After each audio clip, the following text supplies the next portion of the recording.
Hola, ¿qué tal? Vamos a continuar con la entrega de estos materiales y vamos a platicar ahora acerca del principio Alam- de Alambert. Es el tema que vamos a tratar en esta ocasión. Eh, para comenzar a platicar acerca de él, lo que tenemos nosotros que proponer o lo que se propone para el principio de Alambert es un desplazamiento virtual, entendiendo el desplazamiento virtual como aquel desplazamiento que puedan tener las partículas o una de las partículas más bien, y es un desplazamiento pequeño, suponiendo de alguna manera que el tiempo no está desplazándose. Entonces digo, para que nos lo imaginemos un poquito, es suponer que tenemos a todas las partículas en una configuración dada y tomamos alguna de las partículas y la desplazamos infinitesimalmente. ¿Esto qué quiere decir? Que la vamos a desplazar un desplazamiento infinitamente pequeño. Ese desplazamiento infinitamente pequeño es el que nosotros tendremos que realizar a alguna de las partículas, ¿verdad? Entonces, esto es lo que nosotros consideraríamos como que, perdón, como que fue un desplazamiento virtual. Y una de las cosas que nosotros tendremos que suponer es que el tiempo en realidad no se movió, ¿verdad? Es decir, el tiempo o ese desplazamiento ocurrió en un cierto instante, porque pues es infinitesimal, entonces no hubo un movimiento continuo en el tiempo. ¿Sí? Entonces, esto es lo que nosotros tenemos que suponer. Evidentemente, por eso le llaman desplazamiento virtual, no es un desplazamiento físico como el que nosotros podemos conocer, ¿verdad? Entonces, eso quiere decir, ¿no? Que el desplazamiento virtual es un desplazamiento infinitesimal y que está referido a un desplazamiento del sistema. Yo ponía como ejemplo una partícula, pero no necesariamente va a ser una sola partícula, sino puede ser la suma de el desplazamiento virtual de muchas de las partículas o de todas las partículas. Y evidentemente esto refiere a un cambio en la configuración, ¿sí?, del sistema como el resultado de algún desplazamiento arbitrario infinitesimal en el cambio de las coordenadas, ¿no? Entonces, lo que se va a desplazar la partícula va a ser un desplazamiento infinitesimal de R delta. Esta delta pues es un cambio infinitesimal, ¿sí? Entonces, debe ser consistente con las fuerzas y con evidentemente las ligaduras, ¿sí?, que están impuestas en el sistema. Y estas están impuestas tanto las fuerzas de interacción entre ellas o las fuerzas de los campos externos, es decir, la fuerza aplicada y las condiciones de ligadura se encuentran dadas en un cierto instante, ¿no? Entonces, el desplazamiento es llamado desplazamiento virtual para distinguirlo de un desplazamiento normal o un desplazamiento común, digamos, del sistema que ocurre pues en un intervalo delta de t. Entonces, fíjense, para hacer la distinción del desplazamiento virtual al desplazamiento normal, si fuera un desplazamiento normal, que también tendría que ser un desplazamiento infinitesimal del sistema, cambiaríamos el delta, porque tendríamos nosotros un d, que sería una diferencial de R en lugar de ser una delta garigoleada como la que tenemos aquí, ¿no? Entonces, esta es la distinción entre estos dos, ¿no? ¿Sí? Y entonces, durante el cual las fuerzas y las ligaduras pueden también cambiar, ¿no? Supongamos que el sistema se encuentra en equilibrio, ¿sí? Entonces, más bien, este desplazamiento virtual nos va a hablar de dos cosas importantes. En principio, pues debe ser una condición estática del sistema, ¿sí? Entonces, esa es de la primera cosa que nos va a hablar. Y también, ahorita vamos a ver cómo lo que vamos a buscar es precisamente cambiar de alguna manera, o más bien no considerar aquellas fuerzas de ligadura que evidentemente no participan dentro de la generación del movimiento del sistema. Recordarán ustedes de sus clases de cinemática que se hace una distinción importante entre las fuerzas externas, las fuerzas internas, las fuerzas ortogonales a la dirección del movimiento y las fuerzas paralelas o antiparalelas a la dirección del movimiento. Sabemos que las fuerzas externas son aquellas que participan en la producción de movimiento de un sistema y las fuerzas internas, evidentemente esas fuerzas no producen movimiento. Y de igual manera, las fuerzas que son ortogonales a la dirección del movimiento no participan en la producción del movimiento. Sin embargo, son aquellas fuerzas que favorecen, que serían las fuerzas paralelas, o las antiparalelas que se oponen al sistema, ¿no? Entonces, este concepto de trabajo virtual y de cuestiones virtuales nos va a permitir de alguna manera tratar de asentar un poquito esas ideas también, ¿no? Muy bien. Entonces, supongamos que el sistema se encuentra en equilibrio, esto es, la fuerza total sobre cada una de las partículas va a desaparecer y entonces las componentes de las fuerzas, o lo que sería en este caso la segunda ley de Newton, la fuerza completa, la fuerza total tendría que ser cero. Por eso es que decimos que es una condición de equilibrio, ¿no?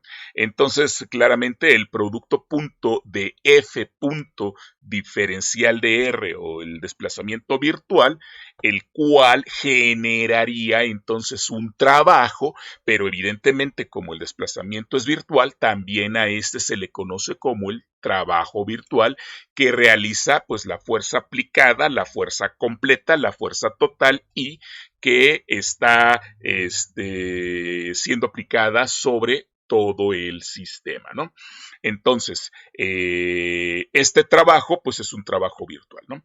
Y por lo tanto, si la fuerza es cero, y acuérdense que el trabajo es F punto diferencial de R, entonces también este trabajo tendría que ser cero. Y es justamente lo que nosotros tenemos escrito aquí en esta primera ecuación, la ecuación número 40. Estamos hablando ya de este trabajo virtual que sería la fuerza total, punto diferencial de R. Esto me lleva al trabajo virtual y entonces estamos estableciendo que el trabajo virtual es cero, ¿verdad? Entonces podemos notar que es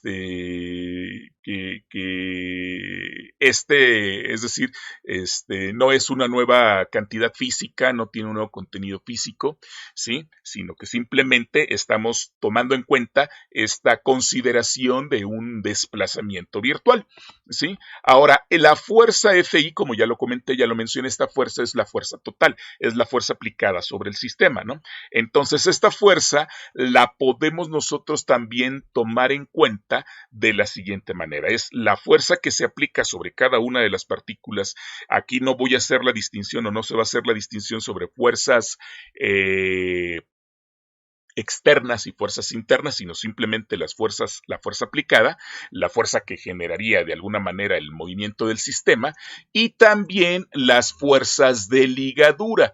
En este caso sabemos nosotros que estas fuerzas de ligadura sí son ligaduras holónomas y esclerónomas, entonces holónomas las podemos escribir como si fuesen de alguna manera una ecuación que considera pues las coordenadas y la ligadura, ¿no? Entonces vamos a dividir o vamos a suponer que esta fuerza total, entonces yo la puedo dividir en dos términos, la fuerza aplicada sobre las partículas y las fuerzas de ligadura, como pueda yo tener un conjunto de ecuaciones de ligadura, como se tenga, ¿no? Entonces, si esta es la fuerza total, entonces pues me regreso a mi expresión del trabajo virtual, sustituyo el valor de la fuerza total y entonces me quedarían dos términos del trabajo virtual. El primer término correspondería al trabajo virtual de la fuerza aplicada y el segundo término correspondería al trabajo de las fuerzas de ligadura. Muy bien, y entonces como condición de equilibrio, lo que nosotros sabemos, pues ya lo dijo la ecuación 40, es que estas dos contribuciones del trabajo tendrían que ser cero porque estamos en equilibrio, ¿verdad? Entonces, ahora vamos a restringir en primer lugar nuestra atención a los sistemas para los cuales el trabajo virtual total incluiría que las fuerzas de ligadura fueran cero. ¿Sí? Y entonces podemos ver que esta condición, pues, es cierta, es en algunos casos, no en todos los casos. Uno de los casos es precisamente los problemas de cuerpos rígidos. Ya habíamos platicado de ello, la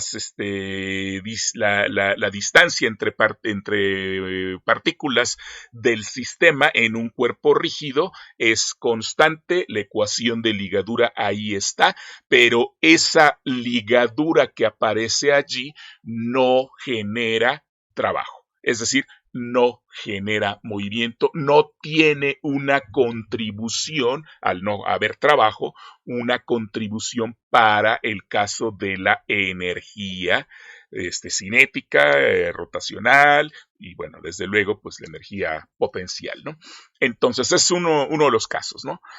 Otro de los casos puede ser, por ejemplo, el caso del péndulo, ¿sí? Cuando está oscilando el péndulo, tenemos la ligadura de la tensión. Esta es una fuerza de ligadura, ¿sí? La tensión. Y sabemos que la tensión, la fuerza de la tensión es perpendicular, ortogonal a la dirección del movimiento de la cuenta en el movimiento oscilatorio.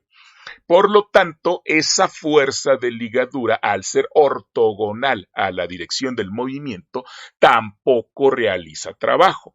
Entonces, están allí presentes esas fuerzas de ligadura y podemos nosotros incluso establecer las ecuaciones de ligadura de ellas, ¿va? Cuando tenemos un objeto sobre una superficie y cuando arrastramos ese objeto sobre la superficie, sabemos que está la fuerza normal, ¿sí? Y suponiendo el caso cuando no hay fricción. Y entonces esa fuerza normal es una fuerza de ligadura porque obliga al objeto a moverse sobre un plano, ¿sí?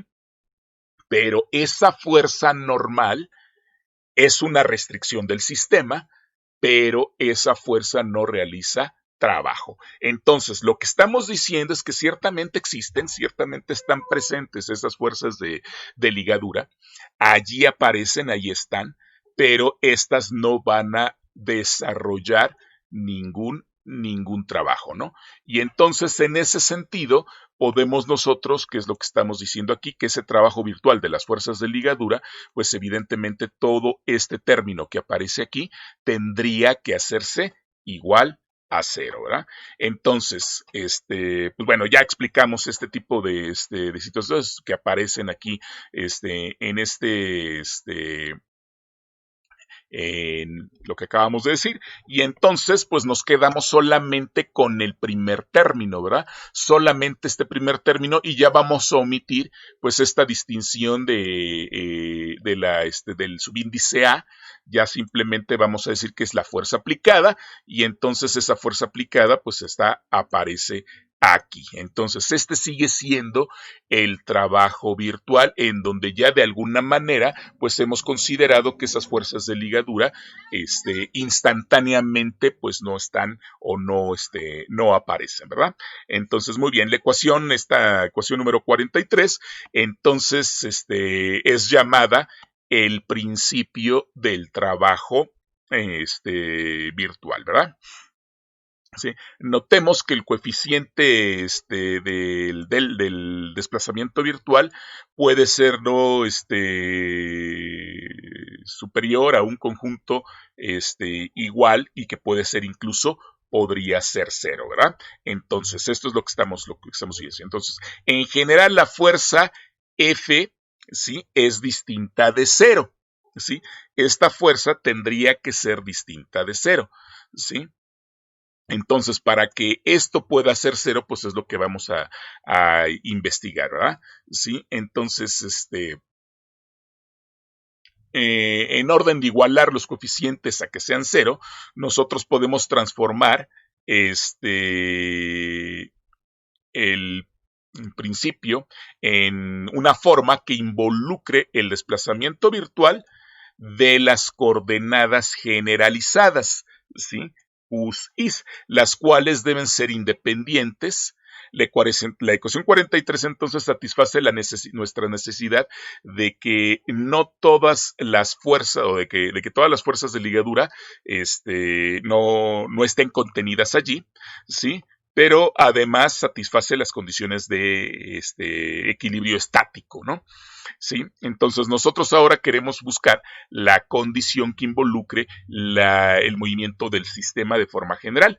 Y para obtener, en principio, vamos a utilizar una forma que introdujo primeramente Bernoulli y que posteriormente fue desarrollada por de Alembert. Y entonces lo que ellos proponen es precisamente que pues sabemos que la segunda ley de Newton es válida, y entonces estas fuerzas que están apareciendo aquí justamente, pues evidentemente son la segunda ley de Newton que aparece aquí. Y entonces nosotros lo que podemos hacer es simplemente pasar este término de este lado, por eso pasa como negativo, y entonces sabemos que esta diferencia de fuerzas, es una diferencia de fuerzas, me da precisamente la condición estática, ¿verdad? Y entonces si yo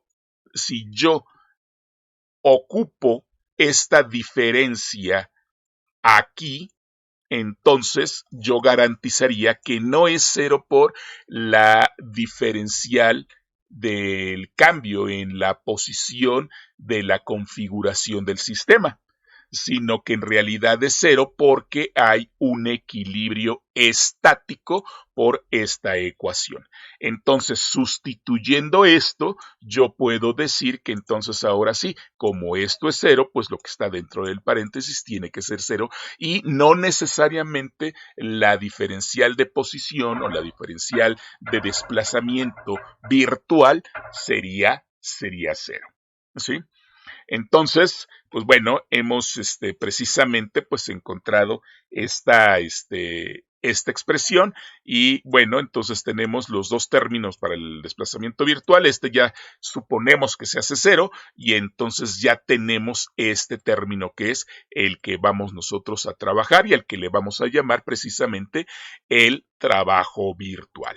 Muy bien, entonces lo que está dentro del paréntesis vale cero, ¿verdad? Esta ecuación número 45 es la que conocemos como el principio de Alembert. Entonces es algo muy simple, es algo muy sencillo. El concepto de trabajo virtual está basado en el concepto de desplazamiento virtual, y luego el concepto de condición estática, y también el concepto, bueno, de eliminación de las ligaduras del sistema, aquellas ligaduras que pues no participan en la producción del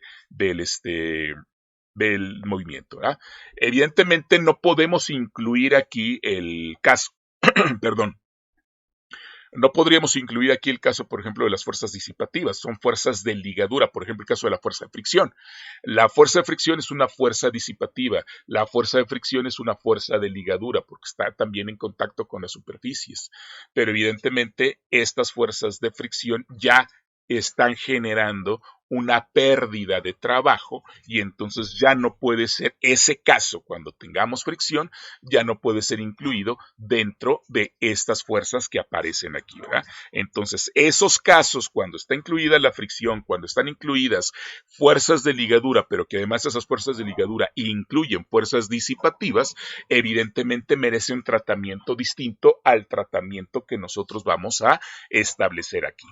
Entonces, ahí hay que tener un poco de cuidado. Lo vamos a ver más adelante también con cuidado, porque esto va a obedecer precisamente a la introducción de los multiplicadores de Lagrange, para poder tratar esos casos en donde esas fuerzas disipativas están incluidas en el conjunto de fuerzas y de restricciones o de ligaduras holonómicas, ¿no? Entonces, ese caso se trata de forma separada, y solamente nos quedamos con los casos en donde existen esas fuerzas de restricción, pero no participan en la producción del movimiento, ¿no? Entonces, esta expresión que tenemos aquí, expresión número 45, es conocida como el principio de Alembert, ¿no? Entonces, ahora lo que queremos nosotros de alguna manera es pues cambiar, ¿no? Aquí estamos teniendo en el sistema coordenado X, Y, Z o en el sistema coordenado que ustedes indiquen, tenemos los vectores de posición o el desplazamiento en el espacio de coordenadas. Pero queremos cambiar a un espacio en donde evidentemente estos trabajos virtuales puedan ser separadamente iguales a cero en algunos casos. Y entonces, para poder hacer eso, entonces es necesario, ¿sí?, hacer una transformación de esto en una expresión que involucre desplazamientos virtuales de coordenadas generalizadas. Entonces quisiéramos cambiar precisamente las coordenadas espaciales a las coordenadas generalizadas. Y desde luego, este trabajo que nosotros tenemos aquí, o esta fuerza que nosotros tenemos aquí, esta es una fuerza física real, es una fuerza que tiene sentido físico. También necesitamos tener una fuerza virtual en el espacio de configuración que está definido por las coordenadas generalizadas, ¿no? Y vuelvo a insistir, estamos trabajando con ligaduras holonómicas y evidentemente independientes del tiempo, por lo tanto son esclerónomas, ¿no? ¿Sí? Entonces, vamos a buscar hacer la transformación de estas deltas de R a estas deltas de Q, de I, y entonces de esta manera podrían ser un conjunto de desplazamientos independientes que de alguna manera pudieran ser ceros, ¿no? Entonces, para poder cambiar de coordenadas en el espacio que estemos manejando a coordenadas generalizadas, pues lo que nosotros sabemos es que cada una de las coordenadas en el espacio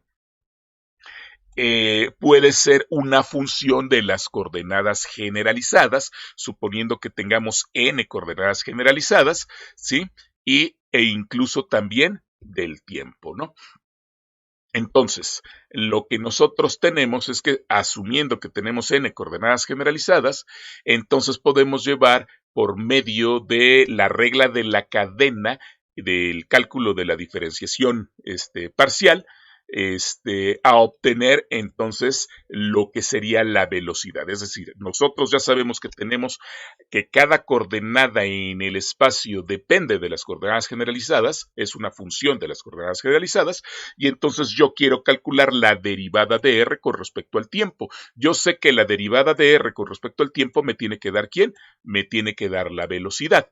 Entonces, la derivada total de R con respecto al tiempo, si yo calculo totalmente la derivada de esta expresión, entonces tendría que calcular la derivada de R de cada una de las variables que depende justamente la función R, incluyendo cada una de las Qs y el tiempo. Entonces, por eso tengo aquí yo una suma de la parcial de R, que es mi función, derivada con respecto a cada una de las Qs. Aquí el índice es desde K igual a 1, en este caso hasta las n Qs. Y luego tendría yo que derivar cada una de estas Qs con respecto al tiempo, porque estoy derivando con respecto al tiempo, estoy derivando totalmente con respecto al tiempo, ¿sí?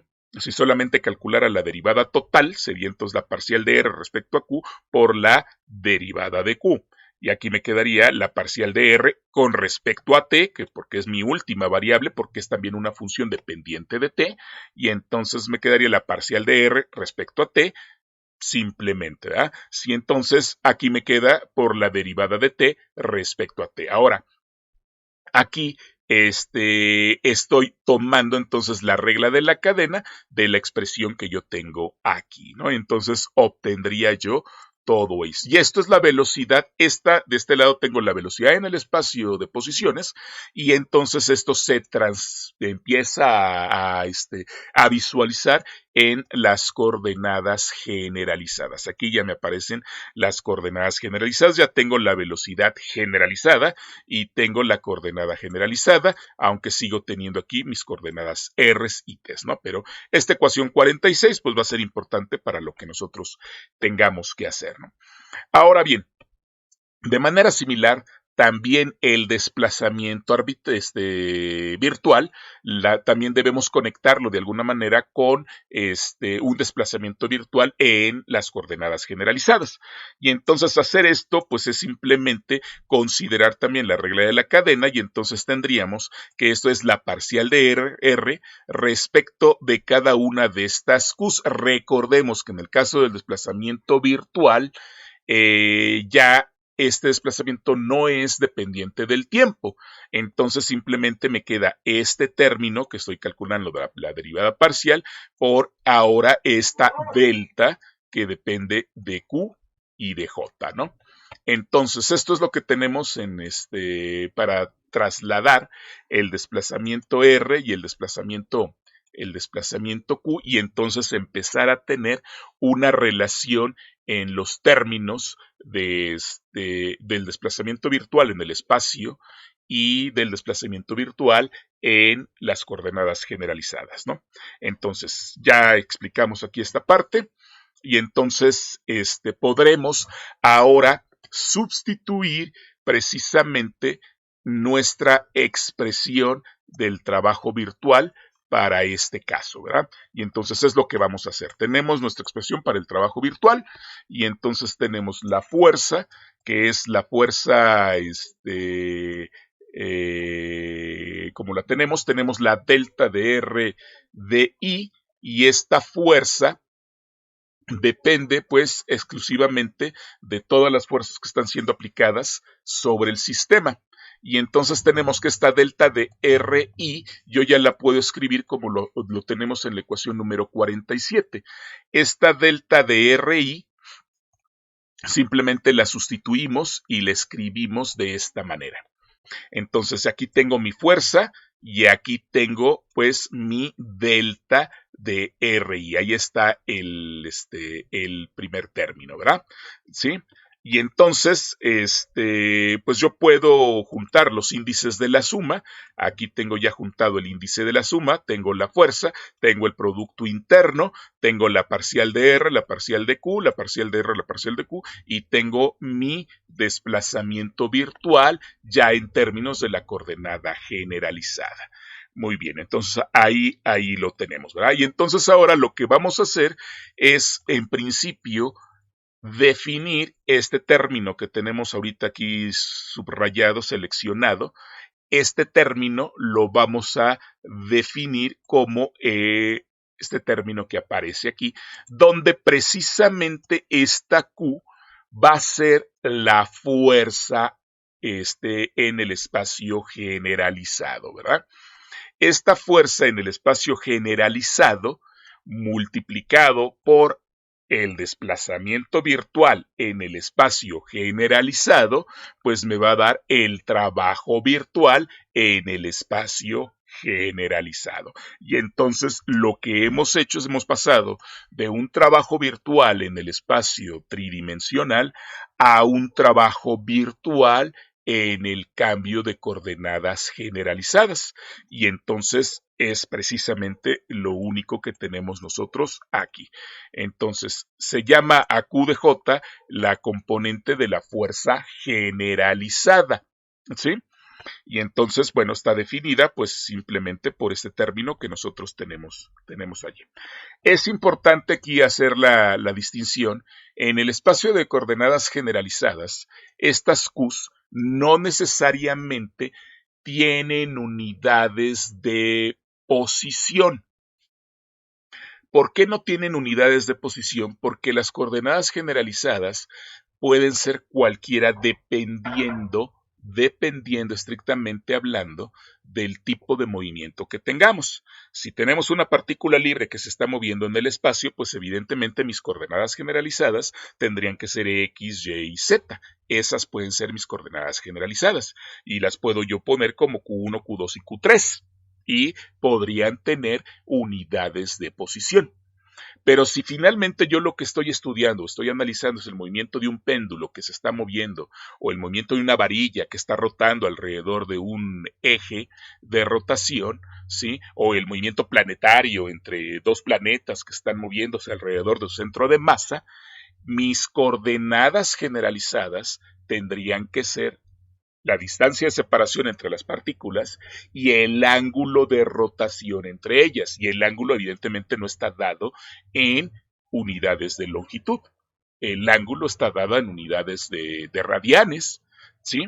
Por lo tanto, las coordenadas generalizadas no tienen unas unidades específicas. De tal manera que entonces esta fuerza generalizada que nosotros tenemos aquí tampoco va a tener necesariamente unidades específicas, ¿sí? Porque yo puedo estar calculando un trabajo virtual que pueda ser muy probablemente un trabajo rotacional en donde esté involucrado en este desplazamiento virtual un desplazamiento angular y donde esté involucrado aquí como fuerza generalizada, no una fuerza a la Newton, sino como puede ser una torca o como puede ser un momento de torsión. Lo que sí es cierto, y eso es lo que nos debe quedar bien claro, es que precisamente el producto de estas dos variables que tengo, sí tienen que tener unidades de ¿quién? Unidades de trabajo. Eso sí es cierto, ¿sí? Pero no necesariamente este término necesariamente va a tener unidades de Newton y obligatoriamente va a tener unidades de longitud. Entonces, muy bien. Eso es lo que nos debe quedar claro y lo que se explica en esta parte, ¿no? Muy bien. Entonces, ahora ya tengo mi trabajo virtual generalizado y que lo construí a partir de mi trabajo virtual en el espacio real, ¿no? Entonces, muy bien, ahora, yo puedo escribir, ¿sí? Que en la ecuación 45, acá me voy a regresar a la ecuación 45, acá está la ecuación 45, yo puedo escribir entonces que mi fuerza es igual a la masa por la aceleración. Es la segunda ley de Newton y entonces obviamente me voy a poner a trabajar ahorita solamente con el primer término, ¿verdad? Entonces yo sé que ya tengo que me va a dar mi fuerza generalizada y ahora voy a trabajar con el segundo término, ¿no? Entonces el primer término que trabajamos fue justamente este primer término que me lleva a este trabajo generalizado y el segundo término pues es el que depende justamente del momento. Ahora yo me tendría que mover a una expresión en donde yo pueda escribir precisamente un momento generalizado por un desplazamiento generalizado, ¿no? Entonces eso es lo que queremos encontrar ahora en esta expresión. Entonces yo tengo mi momento que lo puedo cambiar, sabemos que esto es masa por la aceleración, ¿sí? Porque esta es la derivada del momento. La derivada del momento es masa por la derivada de la velocidad y la derivada de la velocidad es la aceleración. Entonces, tengo el índice de la suma, aquí está el índice de la suma, tengo entonces la derivada del momento que sería mi por la r dos puntos y luego tengo el desplazamiento virtual en el producto interno. Ahí está, ¿no? Muy bien. Ya que lo tengo allí, entonces lo que voy a hacer es sustituir nuevamente mi desplazamiento virtual en el espacio de coordenadas normales al desplazamiento virtual en las coordenadas generalizadas. Y entonces esta es la ecuación que nosotros habíamos puesto, la ecuación número 47. Lo único que hacemos es tomarnos la ecuación número 47 y la introducimos aquí y cambiamos este término. Por lo tanto, ya tengo aquí esta expresión y bueno, ahora lo que tengo que hacer es verla de la siguiente manera, ¿verdad? Entonces, lo que voy a hacer es simplemente escribirla de la siguiente forma, ¿no? Entonces, aquí yo puedo suponer que este término de R dos puntos sabemos que es la derivada respecto al tiempo de esta coordenada, que sería la coordenada R, ¿sí? Entonces voy a sacar una derivada para que me quede solamente aquí adentro una R puntito, ¿sí?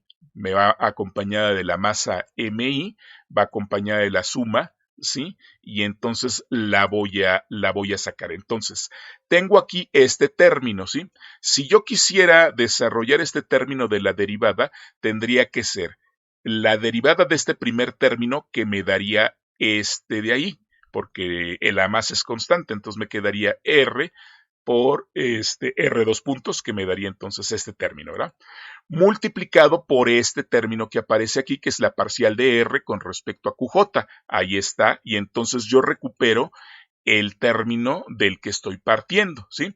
Sin embargo, como estoy calculando la derivada de todo lo que se encuentra dentro del paréntesis, tendría yo que ocupar la fórmula del producto de funciones. Entonces ahora tendría yo que multiplicar este término por la derivada temporal de este término, ¿sí? Y eso se lo voy a sumar al término que yo ya había obtenido. Y entonces, para que no se vea alterado, porque evidentemente este es el que yo quiero, por eso le resto ese término que me queda del producto de M y R punto I por la derivada con respecto al tiempo de la parcial de R con respecto a Q, ¿sí? Entonces, este término se lo estoy agregando para que no se vea afectada la igualdad, ¿sale? Entonces ahí lo tenemos, ¿no? Entonces ahí está el término que nosotros estamos buscando, que corresponde precisamente a este producto. La diferencial de QJ se queda fuera, ¿no? Entonces ahí lo tenemos, ¿no? Ahora vamos a trabajar este último término que tenemos acá, ¿sí? Entonces, vamos a trabajar, bueno, más bien que aparece aquí, ¿no? Entonces, tenemos la derivada con respecto al tiempo de la parcial de R con respecto a QJ, que es justo este término que estamos aquí, solamente lo estamos transcribiendo, ¿verdad? Entonces, esto lo podemos hacer de la siguiente manera. Yo voy a calcular la derivada de R, primero calculo la derivada con respecto a Q y luego calculo la derivada con respecto a T. Pero como T no depende del índice J, entonces las operaciones de derivada son conmutativas. Entonces puedo calcular primero la derivada con respecto al tiempo y después calcular la derivada con respecto a la coordenada generalizada. Entonces eso es lo que hago. Calculo la derivada primero de R con respecto al tiempo para que me dé R punto y luego calculo la derivada con respecto a la coordenada QJ, que es lo que tengo yo aquí. Entonces, esta expresión pues es la misma, nada más donde intercambiamos el orden de las derivadas por la propiedad conmutativa de la derivada. Muy bien, ahora recordemos que si R es una función que depende de todas las coordenadas generalizadas y del tiempo, también R punto debe ser una función que dependa de todas las coordenadas generalizadas y del tiempo. Por lo tanto, si yo quiero calcular su derivada de R, pues tengo que aplicar nuevamente, perdón, su derivada total, tengo que aplicar nuevamente la regla de la cadena, ¿no? Y al aplicar la regla de la cadena sería la derivada de este término, ¿sí? Que es la parcial de R con respecto a QJ, va primero la parcial de R con respecto a QJ, por la parcial de QK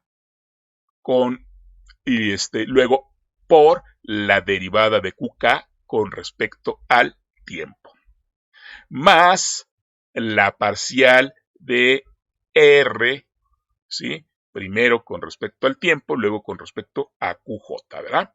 ¿Sí? Y entonces aquí lo único que hicimos fue aplicar la regla de la cadena. Muy bien. Ahora, como podemos nosotros ver que este término que aparece aquí, entonces, pues es justamente lo que estaríamos haciendo, ¿verdad? Calcular la derivada de R o la parcial de R con respecto al tiempo y eso me daría B y luego la derivada de QJ, que me quedaría aquí QJ, ¿sale? Ahora, este término que aparece aquí, pues evidentemente tendría que ser precisamente 0, porque la derivada con respecto al tiempo se hace 0 este término, ¿no? Entonces solamente me quedaría que la parcial de R punto con respecto a QJ es igual a la parcial de B con respecto a QJ, ¿sí? Y entonces obtenemos esta expresión que hemos desarrollado a partir de aquí. Ahora, si nosotros vemos la ecuación 1.46, que es, perdón, la ecuación 46, que es esta, ¿sí? Aquí nosotros encontramos que precisamente si yo calculo, fíjense, si yo calculo la parcial de la velocidad con respecto a Q punto, este término no depende de Q punto, se cancela y este término desaparecería y solamente me quedaría la parcial de R con respecto a QK al calcular la parcial de B con respecto a Q punto, que es lo que tenemos nosotros en en la ecuación número 51, ¿sí? ¿Qué es lo que estamos haciendo? Pues de la ecuación 46 estamos calculando la parcial de B con respecto a Q punto y la parcial de B con respecto a Q punto resulta que es la parcial de R con respecto a QJ. Regreso a la ecuación número 46 para que la vean. Si yo calculo la parcial de B con respecto a Q punto, se cancela este término, desaparece este factor y me queda la parcial de R con respecto a QK, que es lo que tenemos aquí. La parcial de B con respecto a Q punto es la parcial de R con respecto a J, ¿sí? Y entonces, con este resultado, nosotros podemos reescribir la ecuación número 50. ¿Cómo vamos a escribir la ecuación número 50? Pues bueno, vamos a cambiar este término que es R punto, lo vamos a cambiar por la velocidad. Entonces aquí tengo M por la velocidad. Ahí está, no hice nada más que cambiar por la velocidad. Ahora, la parcial de R respecto de Q, con este resultado que es la parcial de R respecto de Q, lo voy a escribir como la parcial de B respecto de Q punto. Y entonces ahora escribo parcial de B con respecto de Q punto en J, ¿sí? Los índices se mantienen I y J y el índice se mantiene I y J, ¿sí?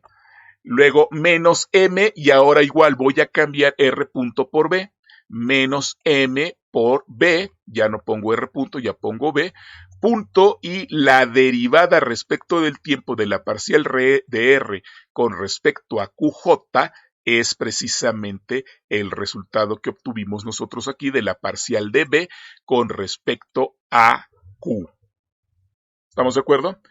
Y entonces sustituimos y ponemos la parcial de B con respecto a Q. Y entonces ya tenemos este término. Ahora, si se dan cuenta, pues ya sigue apareciendo por ahí la velocidad, este término de velocidad, sí, sigue apareciendo esa velocidad que es la velocidad en el espacio coordenadas, pero nos va a servir para lo que sigue. Muy bien. Entonces, vamos a ver lo siguiente, ¿sí? Ahora, yo tengo este término que está aquí, ¿sí? Y este término que se encuentra aquí, yo lo puedo escribir de la siguiente manera, ¿sí? Yo puedo, precisamente por el hecho de que voy a calcular un producto punto, yo puedo hacer que estas cosas conmuten. Y entonces puedo decir, bueno, yo voy a calcular, puedo sacar la parcial del producto punto y desarrollar primero el producto punto, ¿sí? Para poder hacer eso, y sin hacer todavía el producto punto, tendría yo que aplicar nuevamente aquí la regla del producto de derivadas. Sería la derivada del primero por el segundo más el primero por la derivada del segundo, que es lo que tenemos, ¿no? El primero por la derivada del segundo más la derivada del primero por el segundo. Pero como aquí tengo B y aquí tengo B, aquí tengo B y aquí tengo B, evidentemente, y estoy derivando con respecto a K punto, perdón, a Q punto, Entonces, el primer término es exactamente igual al segundo término. Por lo tanto, pues cuando lo sumo, me queda que 2 veces mb punto la parcial de b con respecto a q punto, que es justo lo que yo tengo aquí, pues es precisamente este término. Ahora sí, este término de b punto b yo sé que es la velocidad ya en magnitud al cuadrado multiplicado por la masa. Y este 2 que está aquí lo paso del otro lado, que lo puedo incluir dentro del paréntesis, y lo que obtengo es que es la parcial respecto de q punto de 1/2 de la masa por la velocidad al cuadrado, que ya identificaron que eso es la energía cinética, ¿verdad? Y de este lado me queda que esto es mp punto la parcial de b con respecto a q, que es lo que tengo dentro de este paréntesis. Si ustedes observan este término que aparece aquí, es muy parecido. La única diferencia es que aquí estoy derivando con respecto a Q y aquí derivé con respecto a Q punto. Pero si hago la misma historia, que es lo que se encuentra aquí con esta ecuación que está en color anaranjado, es exactamente lo mismo, hacer la misma álgebra, y me lleva al mismo resultado, ¿verdad? Y entonces me permite establecer que este término que yo tengo aquí, que es precisamente el que yo tengo aquí, sustituirlo por esto que aparece aquí. Entonces, vamos a sustituirlo, ¿verdad? Tengo la suma en i, aquí está la suma en i, tengo la derivada total en el tiempo, la derivada total en el tiempo, y este paréntesis lo sustituyo por la parcial respecto a q punto, la parcial respecto a q punto de 1/2 de la masa por la velocidad al cuadrado, de 1/2 de la masa por la velocidad al cuadrado. Eso sería todo este primer término. Luego el signo menos, y este término lo sustituyo, que sería este de aquí, sí, perdón, que sería este de acá, lo sustituyo por la parcial respecto a Q de 1/2 de la masa por B y al cuadrado. Y ahí lo tengo, ¿verdad? Entonces, ya hemos cambiado esta expresión, ¿sí? Y entonces, pues lo que tenemos nosotros es que esto es precisamente ¿quién? Esto es precisamente el producto de P por el desplazamiento virtual ya en el espacio configuracional, es decir, en el espacio de las coordenadas generalizadas. Muy bien, todo este rollo, pues está bonito, pero es un poquito complicado estarlo contando, ¿sí? Espero que no se hayan perdido, ¿sí? Pero bueno, ahora yo ya tengo mis dos contribuciones del trabajo virtual. Tengo esta contribución y tengo esta contribución del trabajo virtual. Y lo que nosotros sabemos es que precisamente esto tiene que ser 0 cuando lo multiplique por la diferencial de R, ¿verdad? Entonces, como ya tengo yo mis dos contribuciones, pongo mi contribución de F, que corresponde precisamente a Q, que es la fuerza generalizada, ¿sí? Y tengo mi contribución de P, que corresponde precisamente a esta expresión que tengo aquí, que es justamente esto que yo tengo acá.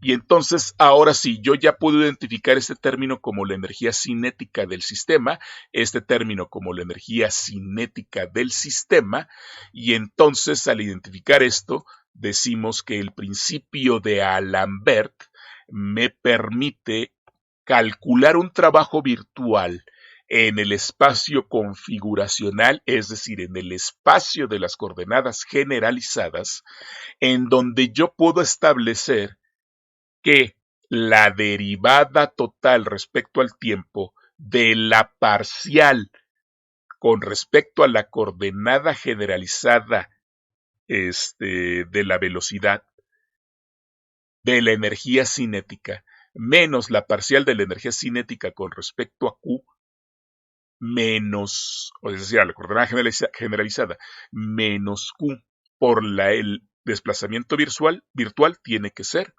0. Y bien, bueno, notemos que en el sistema de coordenadas cartesianas, la derivada la derivada parcial de la energía cinética con respecto a Q se desvanece porque la energía cinética solamente depende de la velocidad, ¿sí? Entonces, hablando un poco del lenguaje de geometría diferencial, este término estaría relacionado con la curvatura de la coordenada QJ, ¿sí? En coordenadas polares, por ejemplo, ¿no? ¿Sí? Entonces, la derivada parcial de la energía cinética con respecto a alguna coordenada angular me estaría hablando o me estaría diciendo que está apareciendo un término de aceleración de carácter central, de carácter centrípeto, ¿verdad? ¿Sí? Entonces, pues no tenemos ninguna restricción al considerar este término que aparece aquí. Este término sí es natural porque sabemos que la energía cinética sí depende en principio de la coordenada, en este caso de la velocidad, pero este término aquí debiera en principio tal vez no ser natural y estaríamos tendiendo de alguna manera a suponer que este término se hace cero, porque T no depende de las posiciones. Sin embargo, no es completamente cierto lo que estamos diciendo porque recuerden ustedes que evidentemente estas coordenadas generalizadas no necesariamente se están refiriendo a posiciones, ¿verdad? Bien, muy bien. Es lo que nos está diciendo esto, ¿verdad? Correcto. Entonces, lo que estaríamos diciendo es que como este término no puede ser cero, porque es justamente el desplazamiento virtual, no puede ser cero. Lo que tiene que ser cero, necesariamente tiene que ser cero lo que se encuentra dentro del paréntesis. Y como lo que está dentro del paréntesis tiene que ser cero, pues entonces lo que vamos a hacer nosotros es precisamente igualarlo a cero y despejar de ahí la fuerza virtual, ¿sí? Y entonces me queda la derivada con respecto al tiempo de la parcial de t con respecto a q punto menos la parcial de t con respecto a q. Esto tiene que ser igual a la fuerza. Y entonces este término del cambio de la energía cinética con respecto al tiempo y a las coordenadas de velocidad es la fuerza virtual aplicada en el espacio configuracional. Y entonces hasta aquí ya pareciera que hemos terminado, pero todavía no, ¿sí? Entonces tendríamos n ecuaciones de esta forma, que serían un conjunto de ecuaciones diferenciales que me permitirían resolver la dinámica del sistema. Sin embargo, todavía me falta agregar algo, ¿verdad? ¿Sí? Esta fuerza que aparece aquí, que es la fuerza generalizada, ¿sí? Yo además puedo suponer que el sistema es un sistema conservativo. Y si el sistema es un sistema conservativo, entonces yo puedo suponer que entonces la fuerza puede ser obtenida a través del gradiente de un potencial. Y entonces sabemos de la teoría de sistemas conservativos que entonces menos el gradiente del potencial, donde el potencial solamente depende de las coordenadas r, entonces esto me debe dar la fuerza total aplicada sobre el sistema. Para el caso de fuerzas generalizadas, pues entonces lo que tendría yo que hacer es poner el potencial y multiplicar el gradiente. Este gradiente es la parcial, acuérdense que el gradiente es la parcial respecto de la coordenada espacial, y entonces para hacer el cambio a las coordenadas generalizadas tendría yo que calcular el producto interno de la parcial de r con respecto a la coordenada generalizada, ¿sí? Y entonces ya me quedaría así de esta manera un gradiente en coordenadas generalizadas de esta fuerza de potencial o de este potencial que me permite obtener una fuerza, ¿no? Entonces, bajo ese contexto, entonces yo puedo, ya con este asunto, yo puedo escribir Evidentemente el potencial depende de las coordenadas R y las R a su vez dependen de las coordenadas Q, que entonces ya no tengo problemas para decir que B es dependiente de Q y puedo calcular sus derivadas. Y entonces yo puedo decir que mi que mi fuerza generalizada y además esta fuerza generalizada es una fuerza conservativa, entonces yo la puedo obtener a través del gradiente o menos el gradiente de un potencial y un potencial en este caso generalizado. Y entonces bajo ese contexto, entonces yo puedo sustituir esta Q precisamente por menos la parcial de B con respecto a Q. Acuérdense que esta está de este lado. La paso del otro lado y entonces pasaría como positivo y entonces yo puedo factorizar el signo que aparece aquí y entonces me queda aquí menos B. ¿Sale? Ahí entonces ya tengo eso, ¿verdad? ¿Sí? Ahora, como esta función B no depende de más que de las coordenadas generalizadas, no perdería yo ninguna generalidad si yo se la resto o se la sumo a este término que aparece aquí. Porque cuando yo calcule la derivada con respecto a la variable punto, pues ese término que es una constante va a desaparecer y luego calculo con respecto al tiempo, entonces no le afectaría en nada. Por lo tanto, la ecuación 55, yo lo que puedo hacer es meter también aquí el menos el potencial para que me quede la misma expresión dentro de esta derivada. Y entonces defino ahora una nueva función que vamos a llamarle que es la función lagrangiana. Y esta función lagrangiana la vamos a escribir como la energía cinética menos el potencial. Y entonces cuando yo pues escribo esta cosa aquí, entonces obtendría yo que es la derivada total. Aquí está la derivada total respecto al tiempo de la parcial respecto a Q punto, de la parcial respecto a Q punto, de esta función que es la función lagrangiana, menos la parcial respecto a Q, la parcial respecto a Q de la misma función lagrangiana, y esto es igual a 0. Y esta ecuación que aparece aquí, pues es precisamente a lo que se refiere con la ecuación de movimiento de Lagrange, que sería, pues viéndolo desde este punto de vista, sería la ecuación de movimiento del sistema en el espacio configuracional, es decir, en el espacio de coordenadas generalizadas. Notemos que para un conjunto particular de ecuaciones de movimiento, estas son las que conocemos como las ecuaciones de movimiento, estas son las que se conocen como la ecuación de Euler-Lagrange y son las ecuaciones de movimiento equivalentes a la segunda ley de Newton de que me va a dar la ecuación de movimiento, ¿verdad? ¿Sí? Entonces, ¿qué hemos nosotros obtenido? Pues hemos obtenido las ecuaciones de movimiento en el espacio configuracional, en el espacio de coordenadas generalizadas, y lo que sabemos nosotros además es que esta función lagrangiana depende de Q punto, y depende de el tiempo, ¿sí? Entonces, esto se convierte en una funcional, ¿verdad? ¿Sí? Y esto es aproximadamente un lagrangiano y que me daría pues una especie de fuerza, ¿sí? Aquí es donde ya debemos empezar a perder el sentido de las fuerzas, ¿verdad? ¿Sí? Entonces es exactamente una función diferenciable de coordenadas generalizadas en el tiempo, ¿verdad? Sí, muy bien.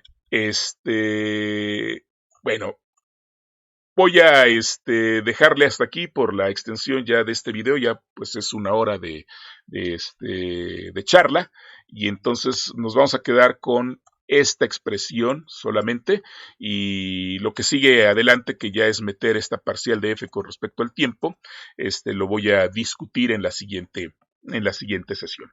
Esta ecuación es la ecuación de movimiento que nos va a permitir obtener, pues evidentemente la dinámica del sistema. Entonces, esta parte, pues, como ven, pues es un poquito de, pues de álgebra que, pues que nos permite de alguna manera, obtener ecuaciones de movimiento ya en una formulación distinta, aunque nosotros ya la identificamos como la ecuación de Lagrange, ¿sí?